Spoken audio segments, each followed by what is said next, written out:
Buen viernes para todos. Sí, la verdad que ha sido un agosto complicado. No sé si para el olvido, pero complicado. Tenemos que dejarlo atrás lo antes posible. Así que le vamos a decir hasta la vista el día de hoy.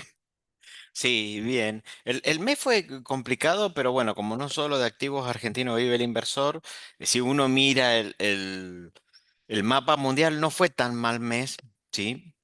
Pero bueno, sí, localmente, arrancando con la suba de tasa y posteriormente el ruido en el Congreso, el ruido de los chats que se filtraron, que surgieron, le pusieron mucha presión a los activos locales, ¿sí? Prácticamente lo que se salvó fue la caución colocadora, ¿sí? El resto todo tuvo muchísima volatilidad, o sea, tuvo volatilidad la caución, pero bueno, uno no puede nominalmente perder con la caución, puede perder en términos reales, pero no nominales. Y ahí sí fue una de las mejores alternativas, pero vamos a intentar también con una presentación un poco más internacional que las anteriores, poner todo un poco en contexto. A nivel mundial, el dólar sigue bajo presión, un poco confirmando lo que se viene especulando desde el mes de abril con el tema de de las tarifas, de los aranceles. Sí, eso sin lugar a duda para las economías como Argentina es muy positivo, solamente que bueno, a veces nosotros mismos nos empeñamos en darnos algunos tiros en los pies. Vamos a ver un poco cómo han estado los mercados internacionales de acciones y de commodities y en el plano local, bueno. Las tasas buscando un poco el equilibrio. Ayer comentábamos internamente, hablábamos sobre el punto de la Tamar y dos licitaciones que salieron a tasa Tamar, que es la nueva tasa mayorista. Em, bueno, dos mundos completamente divergentes y ahí una buena alternativa para invertir. El dólar, arrancamos. Fran, tuvimos esta semana. eh, o final de la semana pasada el tema de que habló Powell y alimentó un poco em, esta baja de tasas. Sí. En la conferencia que dio Powell, básicamente comentó que venían, digamos, bajas de tasas, es decir, que eh, eran optimistas, entre comillas, o pro baja de tasas en el corto plazo. Ya incluso el mercado da una altísima probabilidad a que baje la tasa ahora en el mes de septiembre, ¿no? Eh, Creo Sí, que perdón. Acá te corto, Frank. sí, Disculpe, quedó febrero. No, sí, no sí. sé qué habré Eh, estado pensando en febrero, pero es septiembre. es Sí, Fran, septiembre, por favor, septiembre. Sí, sí, marcar un me di error cuenta propio. ahí. Claro, en septiembre creo que el mercado ya daba básicamente por descontado que iba a haber una baja. Em, la chance de que suceda, según las estimaciones, era ya más del 90%. Es decir, que bueno, casi consumada, digamos, para el mercado. Eso hizo que, bueno, un poquito empujara las acciones en el exterior, ¿no? Que tuvieron un buen mes, como comentabas recién, que no es todo tan local y afuera tuvimos algunas buenas noticias y por ese lado quizás vino la más importante, la más relevante, que es cuando la Fed decide hacer movimientos de tasa, ¿no? Sí, acá lo que podemos ver en este cuadro de la derecha, ¿sí? Es que se espera, el mercado está empezando a preciar una tasa de política monetaria del 3% para enero del 2027, ¿sí? Estamos en 4,25 y estamos esperando una tasa cercana al 3% para enero. ¿Sí? Entonces comienzan a aumentar la cantidad de bajas de tasas de lo que quedan para los próximos prácticamente 6 meses. Eh, en septiembre se va a reunir la Fed. Lo que fue muy interesante, ¿sí? Del mensaje de Powell en Jackson Hole es esto que lo ponemos. tal cualmente. Es como decirle a Trump, yo te voy a bajar la tasa. Ahora, no todo es problema de tasa, porque dijo que para estabilizar, ¿sí? Los ciclos económicos, hay que hacer cambios estructurales, ¿sí? Es poco lo que puede hacer la política monetaria en ese contexto, ¿sí? Esto nosotros tenemos un ejemplo, bueno, en Argentina tenemos muchos ejemplos, pero en el gobierno de Macri se trabajó mucho sobre el lado de la tasa y poco en el lado de los cambios estructurales, ¿sí? Fundamentalmente en esos 2 primeros años en lo que era el déficit medido en puntos de PBI, ¿sí? Bueno, eso terminó con un problema bastante importante. Sí, sí, la economía se desestabilizó, entonces acá Powell se lo remarca a Trump. Es un mensaje directo para Trump en cuanto a que yo te bajo la tasa, pero vas a tener que hacer algo con el déficit, ¿sí? Entonces, ese es un punto bastante importante, como que eh, Powell o la Fed no se quisieran hacer cargo de los platos rotos que pueden llegar a ver. Y como que prefiere primerear a Trump y que después el problema sea de otro.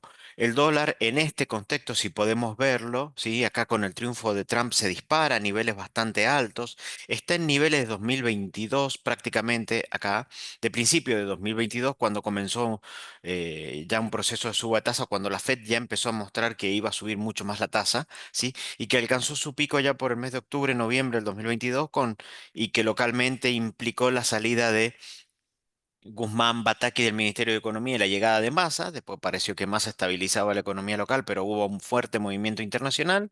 Y acá también una fuerte caída internacional. El dólar parece haber encontrado este punto, vamos a ampliarlo, ¿sí? Como un punto de estabilización. Este es el dólar index en 97.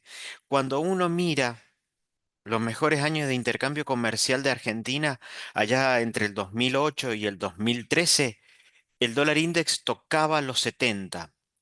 Sí. Hoy está en 97. Probablemente Trump quisiera verlo más abajo. No podemos asegurar que lo quiere ver tan abajo, pero probablemente hacia allá quiera ir un escalón más abajo. ¿Sí? Esto, sin lugar a dudas, le da aire a la economía argentina y hace que tampoco el dólar necesite, ¿sí? Fortalecerse tanto acá. Sí, o sea, porque internacionalmente está débil, ¿sí? Y eso es bueno para las economías emergentes y por ende Argentina también es bueno para la economía, pero primero también Argentina tiene que salir de este plan de estabilización que ha funcionado con bastantes éxitos a pesar de algunos sobresaltos y pasar a un plan de crecimiento donde vienen las reformas estructurales, esas reformas que en diciembre del 2017 Macri no pudo sacar y adicionalmente con mayor peso político necesario para la Argentina. Pero el contexto internacional cuando lo vemos, en agosto no fue tan malo. Y si vemos los mercados, Fran, Mm, fueron un poco mejor. sí, bastante, en algunos casos, bastante mejor. Bueno, vamos a ignorar, vamos a sacar el elefante de la sala, a ignorar la línea verde de abajo, eh, Nos que la vamos a, verdad es que nos vamos a quedar con está, los adultos nada más.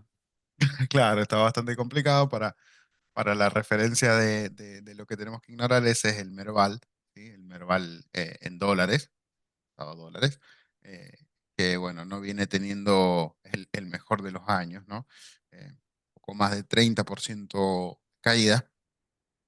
Pero bueno, si vemos los índices, los principales índices eh, norteamericanos e incluso Brasil, que lidera este grupo, ver que han tenido una performance, un rendimiento muy interesante, ¿no? En lo que va del año.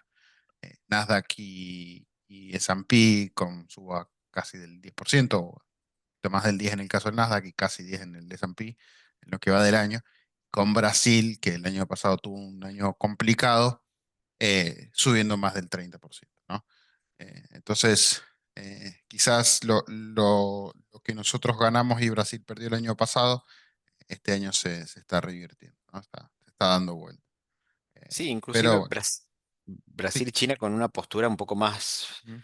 frontal contra Estados Unidos, vienen raleando bastante bien en el año, un 25% para China, ese es el FXI, que es el ETF de las empresas de mayor capitalización bursátil de China. No lo pusimos porque la verdad que era mucho gráfico, pero estaba muy lindo agosto para ponerlo. Cada vez el peso de Nvidia en el S&P Sí, es mayor, el de Microsoft también. Ya lo vamos a ver en el cuadrito que tenemos a la derecha, que ahí se alcanza a ver algo muy verde que es Nvidia. Em, pero bueno, acá se nos desarbitró el Merval, ¿sí? Se nos desarbitró fuertemente. Fundamentalmente venía teniendo una correlación, ¿sí? Si bien una correlación de peor performance que Brasil siempre en el año, prácticamente. Después acá hacia el mes de mayo, junio se quiebra, ¿sí? Es como que los fondos de inversión que siguen a la Argentina decidieran esperar hasta el tema de las elecciones, ¿sí? Porque pasado, acá fue el tema de los aranceles, el golpe de los aranceles, el fuerte golpe en abril, y a partir de ahí los mercados dieron rienda suelta a la alegría y pudieron tener un muy buen año a pesar de no ser economías muy proamericanas y estar bastante enfrentado. Pero esto es un poco lo que esperamos con un dólar bajo, con lo cual de despejarse un poco el panorama en Argentina, ¿sí? Eh, Creemos que las acciones argentinas han quedado desarbitradas, lo mismo que los bonos en dólares argentinos han quedado desarbitrados al movimiento global. Sí, acá se ha abierto un arbitraje que puede ser interesante para los perfiles agresivos, ir a cubrir. Y Fran, si miramos S&P, eh, bueno, las magníficas, excepto Tesla, bueno, Tesla y Apple, ustedes y dos Apple. no, Ujú. el resto muy, muy verde, ¿no? Igual que el Sí. sector financiero, buen mes para el financiero, perdón, buen año para el financiero y buen año para las tecnológicas también. Sí, sí, las tecnológicas han tenido un año excepcional. Palantir ahí se ve quizás un cuadrito más chiquito porque bueno, no está dentro de las magníficas 7, pero también ha tenido un rebote y una subida excepcional, más del 100%. Nvidia lo mismo, Nvidia creo que leí el otro día que ya representa cerca del 8% del total Correcto. del índice. Entonces, bueno, afecta muchísimo, ya una posición muy, muy dominante. Microsoft lo sigue, Apple, que no ha tenido un buen año, ha caído a la tercera posición. Eh, pero bueno, sigue estando ahí, sigue siendo un monstruo gigantesco de facturación y eh, de generación de dinero, ¿no? Que bueno, no ha tenido las mejores perspectivas, no viene bien, eh, pero bueno, digamos que está ahí, siempre está ahí, siempre está en el podio, ¿no? Em, Se mantiene ahí, bueno, Google y Meta, sobre todo Meta, que también ha tenido un repunte muy, muy interesante. Y si vemos el cuadrito del sector de los semiconductores, que es donde está justamente Nvidia, ahí hay, digamos que a todos les ha ido muy, muy bien ahí. Digamos que es un sector muy ganador. Eh, Incluso AMD, voy a tirar un chivo ahí, AMD le fue este año mejor que Nvidia, Incluso con lo le ha que le ido bien rendió. Sí, a Intel, que sí, e Intel ha estado eso ya es remontando. una señal del apocalipsis, pero Más o le ha menos. ido bien a Intel. Impresionante cómo prácticamente las tres cuartas partes del mercado de semiconductores en capitalización bursátil se lo lleva Nvidia y Broadcom, que ha crecido mucho, también ha tenido un muy buen año, cómo han ido ganando ahí participación, ¿sí? La capitalización, Meta es otra empresa que nos gusta bien. Si vemos consumo defensivo, obviamente no va a tener, es un sector mucho menos volátil, ¿sí? Entonces no va a tener tantas pérdidas tan grandes ni ganancias tan grandes, pero bueno, dentro de todo ahí defendiéndose, lo que pasa que era para un escenario en donde podíamos ver un dólar más fortalecido, em, no tan caído, y la contracara de eso son las industriales, ¿sí? Que han tenido dentro de todo un buen año. Ojo que esto también se explica en una parte importante en agosto, con este mensaje de Powell de, bueno, siga, siga, yo bajo la tasa, que otro haga el ajuste. Así que bueno, eso también le dio bastante aire. Y un sector que viene, sí, bastante castigado, ¿sí? Dentro de todo, es el de, con algunas excepciones, pero es el de eh, salud. El de salud sí viene un poco más, más castigado. eh, Algunas empresas marcaron fuertes retrocesos como United Health, y ahí hay que ver cómo continúa con el tema de legislación. Sector financiero también es un sector que nos gusta mucho en este contexto y que ha andado bastante bien, ¿sí? Interesante el mismo cuadro, cuando uno ve a nivel global cuáles fueron las empresas más ganadoras de las distintas partes del planeta. Bueno, y ahí interesante ver el posicionamiento de Brasil y de China, que son como las bolsas ganadoras. Em, entonces, bueno, el discurso de Powell puso al mercado en modo fiesta, y ahí, bueno, queda esperar a ver que las bajas se sigan, se den, ¿sí? Sigan las expectativas que provocó el discurso de Jackson Hole. Y Fran, por los commodities es un mundo divergente completamente. Lamentablemente lo que más estamos produciendo no ha sido el mejor año. No empuja. No, No, exactamente. la realidad es que no. Bueno, vemos ahí en negro el que más baja es justamente el petróleo, ¿no? Sí, un día, vamos, un año fulero, por, por no ser un poquito más catastrófico, ha tenido un año bastante feo.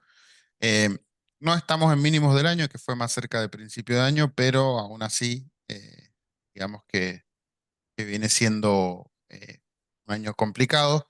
Y la contracara, ya lo venimos viendo, sigue siendo el oro, ¿no?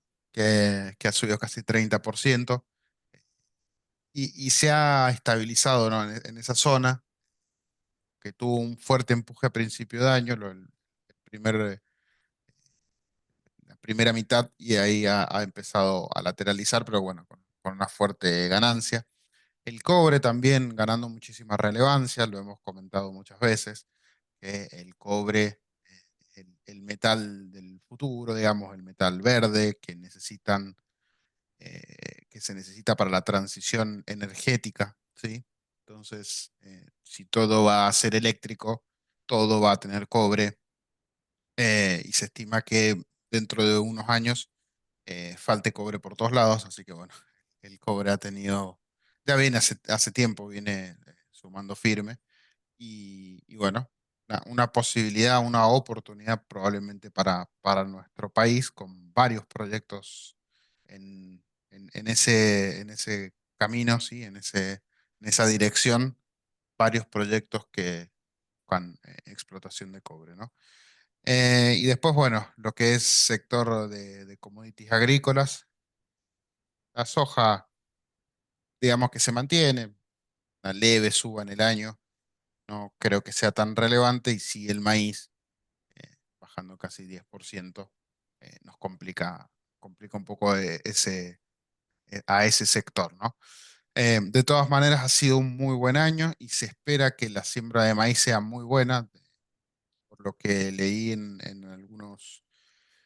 alguna gente de campo que tuitea, que tiene la amabilidad de compartirnos su expertise y su conocimiento respecto al campo. Comentaban que hace mucho tiempo no se daba una condición tan buena para sembrar maíz en el país, por lluvias y otros factores que han hecho que, digamos, sembrar sea eh, muy bueno, digamos, muy buena perspectiva para esta campaña de maíz, ¿no? Ah, Entonces, bueno, veremos ahí cómo va. acá en soja y maíz hay que distinguir al productor a la economía argentina en su Sí, conjunto. Probablemente mejor campaña argentina implique, ponga cierta presión en el mercado de los granos, fundamentalmente el trigo, que somos grandes productores mundiales de trigo, entre Argentina y Rusia. Em, pero quizás la caída en el precio se vea más que compensado con el aumento de los volúmenes y de los rindes en caso de años de buenas lluvias. Creo que ahora para este fin de semana también hay pronosticado unas Ujú. fuertes lluvias en la zona núcleo. Esperemos que no se pase. Viene la tormenta de Santa Rosa, entonces parece que se va a dar. Así que bueno. eh, la soja quizás lo más importante, como decía Fran, prácticamente flat, o sea, muy poco, pero quizás lo bueno para la economía es que la suba, una buena parte de la suba se ha dado ahora en el mes de agosto. Veníamos con precios muy deprimidos y por lo menos ahí experimentó un rebote, ¿sí? Importante, digamos. A nivel de precios, si uno mira el petróleo, hizo el camino exactamente inverso. En el caso del petróleo también está jugando eh, temores a una mayor producción, a una menor demanda y la desescalada del conflicto entre Rusia y Ucrania. Pero bueno, siempre son mercados muy, muy volátiles, miremos el cobre. Pero sin lugar a dudas hay que ir a la producción, como vos decías, Fran, el tema de commodities. De minería fundamentalmente, bueno, va a ser fundamental que Argentina lo desarrolle. Eh, Muy claro el gráfico para el oro, lateralizando. Nosotros no vemos hoy por hoy grandes drivers que permitan ser muy optimistas con el oro. Sí, hemos sido más optimistas, seguimos siendo con algunas mineras de oro. Pensamos que estos precios altos y una tasa baja va a ayudar a mejores valuaciones y han tenido un muy buen comportamiento muchas mineras de oro en este año, superando el rendimiento del metal. Así que bueno, por ese lado, eh, siempre recomendamos algo de oro, aunque hoy ya con tremenda subida, 30% en el año, probablemente los fondos estén buscando hacer ganancias con otros instrumentos. Y bajamos al inframundo y vamos a ver No las seas malo, tasas. Robert. Estábamos tan contentos, deberíamos haberla armado al revés para terminar bien, bien arriba. Pero bueno, salió así.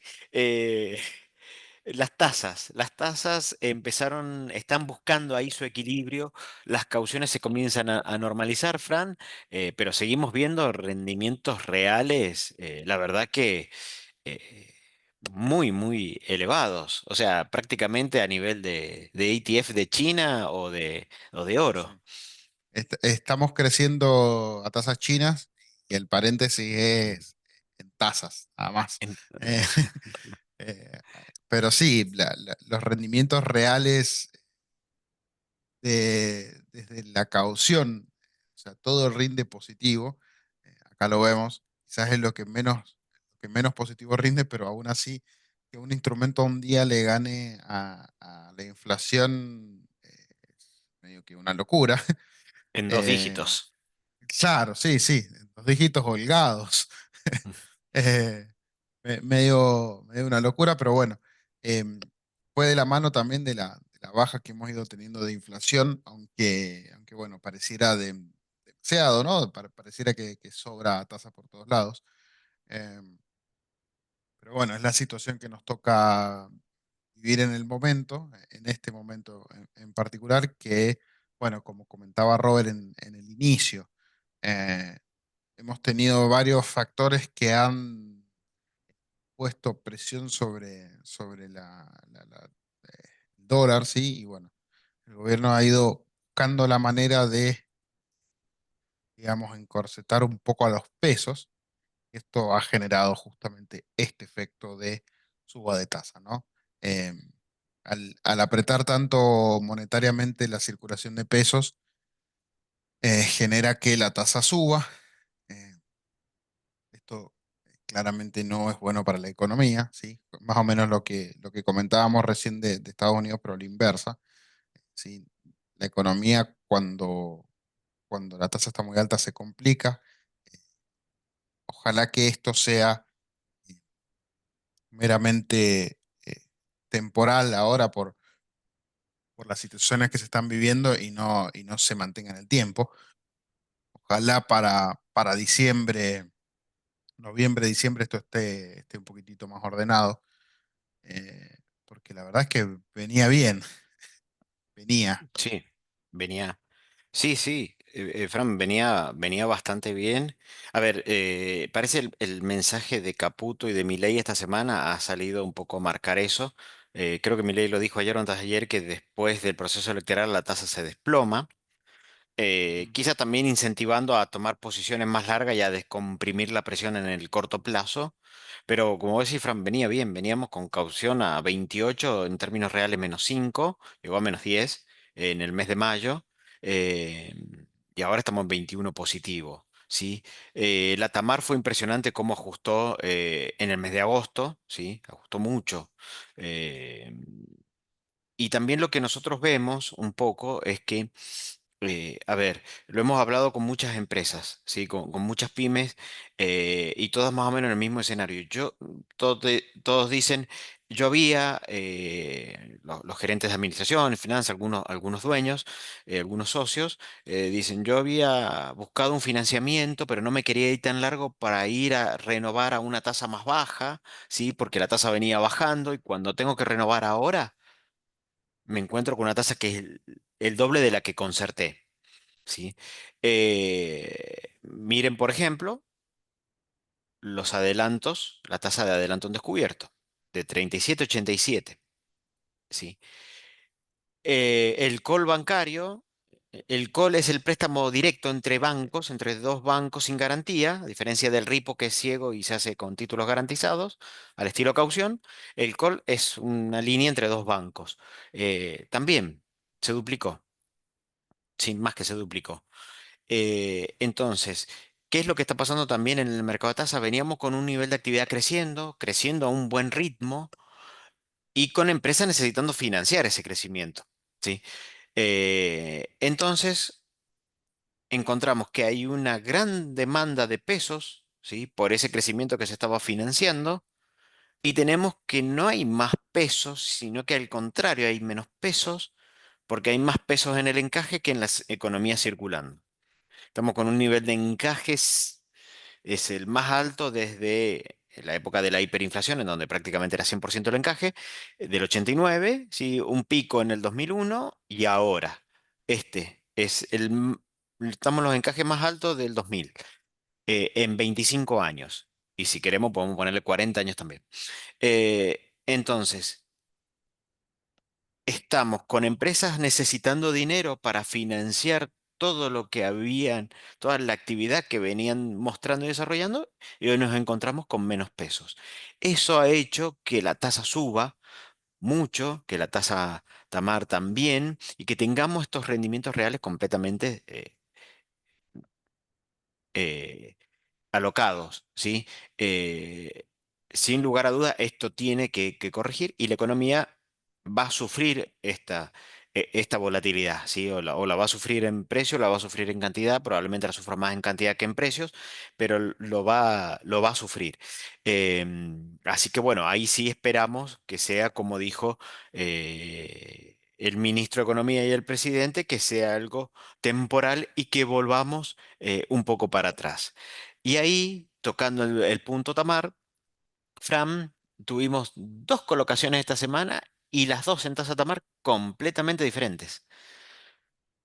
Sí, sí, acá se ve quién es el que busca quizás una cobertura y quién busca realmente hacer tasa, ¿no?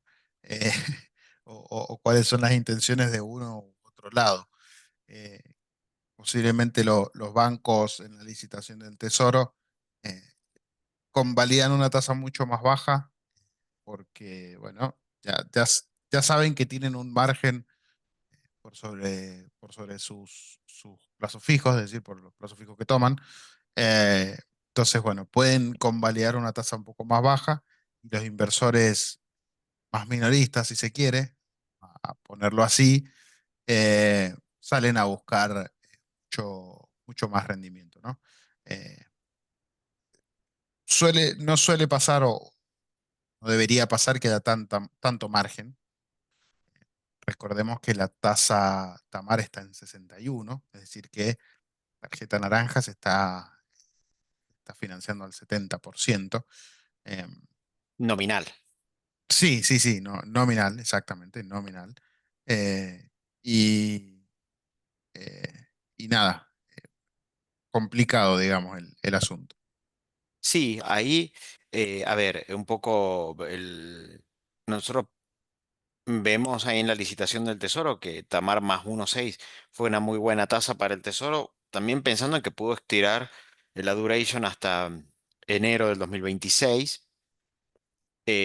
Pensamos ahí que los bancos han salido a buscar, decir, bueno, yo me voy a una tasa Tamar porque a medida que el nivel de activa vaya recuperando, voy a tener que empezar a soltar pesos y van a estar a nueva tasa, entonces me engancho a esta tasa variable, ¿sí? Si sube o si baja, ¿sí? Entonces me engancho, ¿sí? A prácticamente 5 meses. em, Les venía bien, ¿sí? Pero esto fue esta misma semana y por el otro lado, lo que uno ve, la contracara, porque ve una serie de Naranja X, que es Grupo Financiero Galicia, o sea, Banco Galicia, que en dólares 7,40 parecería razonable, ¿sí? Poquito caro con lo que veníamos viendo a finales del año pasado por efecto del cepo, pero parecería más o menos razonable. Ahora, cuando me voy a la Tamar, estoy en Tamar más 9, ¿sí? Estoy en 700 puntos básicos, más de 700 puntos básicos por encima del Tesoro. Y cuando uno empieza a mirar, cuando salían estas series hace un año, y ese año eh, la Tamar, ¿sí? O la Badlar en ese momento estaba desarbitrada con las LECAP. Necesitábamos puntos para hacer una equivalencia de tasa, o sea, porque si no nos íbamos a los títulos, a las LECAP de renta fija, sí, de tasa fija, no de renta fija, de tasa fija.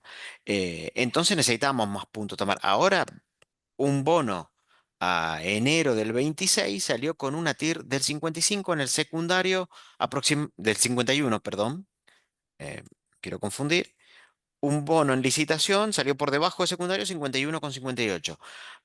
En secundario está en 55 aproximadamente, de rendimiento, ¿sí? Entonces me voy a ir a una Tamar que hoy está en 61 más 9,70, que probablemente baje, pero tiene que bajar muy por debajo del nivel actual y rápidamente para que esto rinda eh, break-even con un título de tasa fija, ¿sí? Entonces, acá vemos bastante premio. Cuando uno mira el balance de Grupo Financiero Galicia, uno ve que de las cosas más preocupantes, no graves, pero sí de lo que uno ve y de las peores cosas que ve, que no quiero decir que sean graves, sino que lo que está con peor performance es justamente la incobrabilidad, ¿no? Entonces, bueno, acá parece que se nota que el mercado se lo hace saber a naranja. Cuando uno mira tasa Tamar, ¿sí? En la licitación ve que entre estos dos títulos está lo que más se colocó, ¿sí? Está bien, uno podría sumar la LECAP a enero con la LECAP al 30S, pero bueno, y acá daría el mayor monto, pero vemos que hubo muchísimo interés, que prácticamente la mitad de la colocación se fue a tasa Tamar, estiró un poco de duration y se fue a una tasa Tamar razonable para el gobierno. El margen de corte, el punto de corte, lo vemos bastante Robert, razonable. Sí. ahí te hago una aclaración.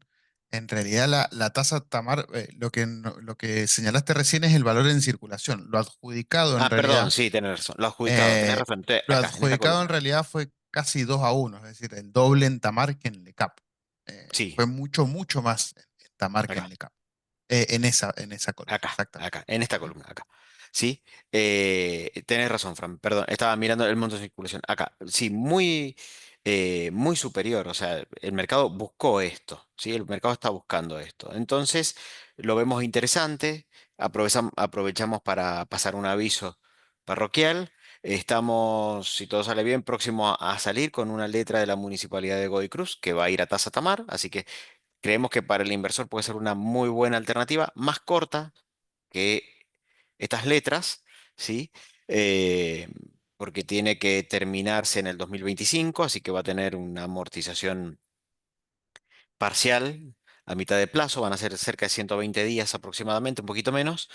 Y también va a salir con tamar más corte, que sin lugar a dudas, lo que estamos viendo con los colocadores, que va a ser por debajo de esto, ¿sí? Por encima, seguramente del Tesoro, pero por debajo de esto, lo que pasa que nos da a una tasa del 61, ya en nominal anual, sin punto de corte, bastante más arriba que un plazo fijo.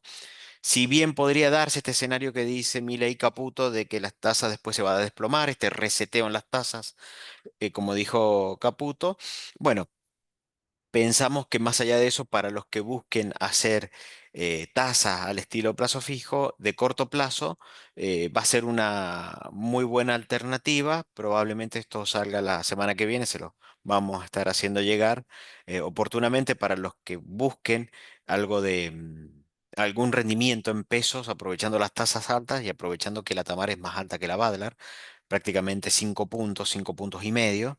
Entonces, bueno, lo vemos como una buena alternativa al mundo pesos, ¿sí? A esto que ahora tiene que volver, como dijo Caputo, a resetearse o a rearbitrarse hacia niveles de inflación. Disculpen, me vuelvo una placa para atrás, que en términos reales sea más razonable, o sea, o no sube la inflación o nos bajan las tasas. También vemos interesante los títulos que ajustan por inflación, pero son para perfiles un poco que pueden esperar un poquito más, pero instrumentos que ajusten por inflación en +15, +18, hasta +20, también siguen siendo interesantes. Así que, bueno, no sé si ha quedado alguna pregunta en el chat o, No, no tenemos bueno, ninguno en Robert. No sé si bien. fuimos muy claros o los mareamos. Estamos Pasar las intentando, dos. sí, las dos cosas. Y también estamos un poco más apurados porque, bueno, desde hace ya 2 semanas, si no me equivoco, Fran, la semana pasada, esta sería la segunda, el No, mercado está abriendo. creo que más, creo que más. Más, Sino que más. hubo un viernes que no estuvimos, Ah, que no entonces por ahí estuvimos. se, Ahí sí, se. El mercado está abriendo ahora a las 10:30, así que ya estamos con algunas 13 referencias. minutos adentro de operación. Así que bueno, ahora hay que ir a trabajar a la pantalla. Así que, pero bueno, muchas gracias por estar, que tengan un muy buen viernes y bueno, los esperamos el próximo viernes. Que ya va a ser septiembre. Muy, Exactamente, que muy ya va a buen ser fin de septiembre. semana para todos.